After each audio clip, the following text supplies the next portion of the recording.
Turn ChatGPT into your free marketing manager for your business by doing this.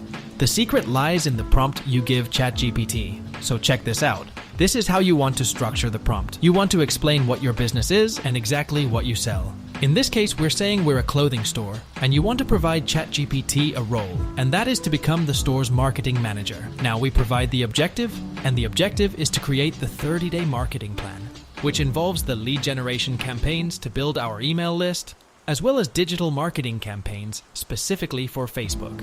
Now, this last bit is very important. Please provide the results in a marked down table. Here are the results.